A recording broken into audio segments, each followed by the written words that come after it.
Hello and welcome to English Snacks, a delectable morsel of a podcast where we delve into the fascinating world of English vocabulary. I'm your host, Amber.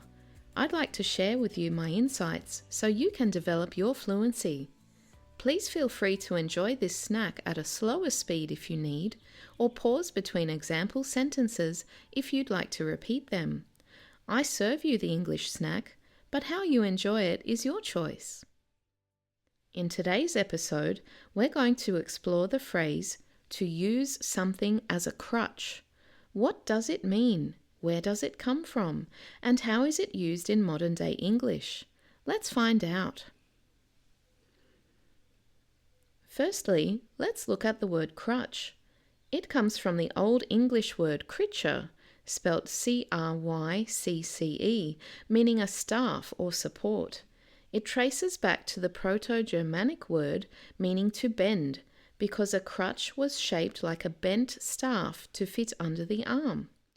Nowadays, the noun crutch has several meanings, but the most common two are 1. A support typically fitting under the armpit. We often see two crutches supporting a person with a broken leg and helping them to move. And 2. A source or means of support or assistance that is relied on excessively. When you say someone is using something as a crutch, you mean they're depending on something unhealthy or unnecessary because they don't want to fully confront a situation. Here are some examples. Feel free to hit pause if you wish to repeat these sentences. He uses humour as a crutch to avoid serious conversations. Alcohol became a crutch for her when dealing with stress.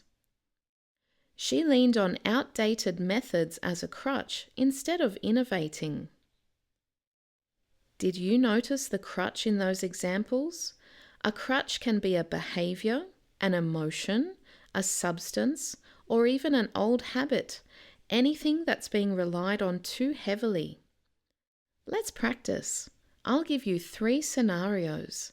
Think about what the crutch might be. 1. A student who plays video games all night to avoid studying for exams.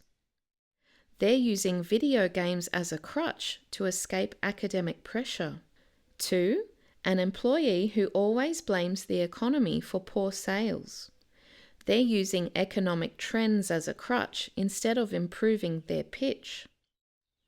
And 3, someone who jokes constantly in tense meetings. They're using humour as a crutch to deflect real issues. Remember, using new vocabulary in context helps reinforce your learning. Try using the phrase, to use something as a crutch in your English conversations. Now it's your turn. Try thinking of one crutch you sometimes use and how you could stand more confidently without it. I'd love to know your answers. Feel free to leave a comment wherever you're listening to this podcast. I'd like to share my answer with you too. My crutch for a long time in language learning has been using translation apps on my smartphone. Instead of challenging myself to think of words, I simply let the app do it for me. It wasn't a great way to learn new vocabulary. I have since stopped using apps as a crutch. Instead, I learn vocabulary, form my own sentences, and only use translation apps to check and correct when I'm in doubt. Thank you for joining me to learn about using something as a crutch. I hope today's episode has expanded your understanding of this phrase and how to use it effectively. Hungry to improve your English? Subscribe to English Snacks and munch on mouth-watering mini lessons served fresh and bite-sized. Every episode is packed with tasty tips, sprinkled with encouragement, and whipped up to help you grow. Bring your learning appetite. Each lesson is a sweet treat you won't want to miss.